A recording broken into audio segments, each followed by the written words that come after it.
Iodine 131 is used as therapy for thyroid cancer, hypothyroidism, and goiter.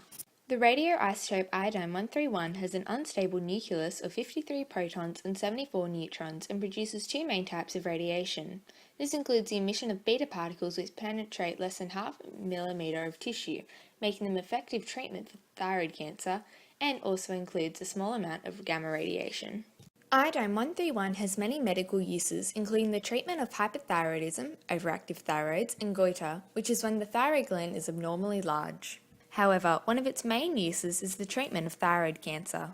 This treatment begins by taking a capsule that contains radioactive iodine 131, and when consumed, it is absorbed in the bloodstream and concentrates in the thyroid cells.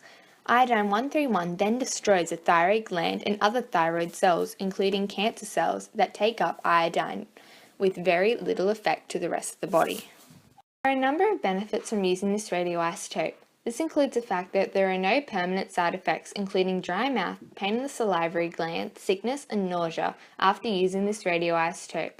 A major benefit is the quickness of this treatment, as it is a matter of taking a capsule or liquid and possibly staying in the hospital for 3 to 4 days. It is targeted therapy, which means it does not affect the rest of the body. However, there are a number of negatives from choosing this treatment.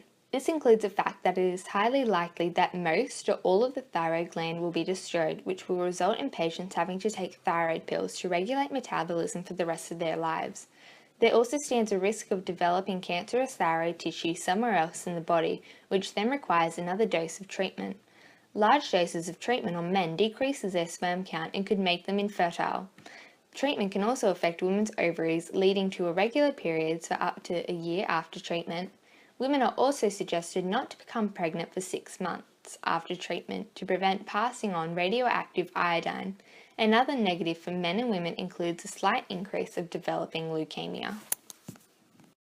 Even though there is a risk of destroying the thyroid pills are inexpensive, therefore not making it a large hassle to take them every day. Also, even in the case of unlikely side effect pills can be taken to control signs and symptoms. There is also a dispute on the increase of leukemia and if there is even any. A major reason why iodine 131 is one of the best radioactive treatments is the fact that there is minimal treatment period in comparison to other radioisotopes. It is a matter of taking a capsule in a few seconds to begin the treatment in comparison to months of therapy. This makes it time and cost efficient. It is a less invasive treatment, meaning less harm to the patient. It is also a common treatment and is used regularly in the medical world.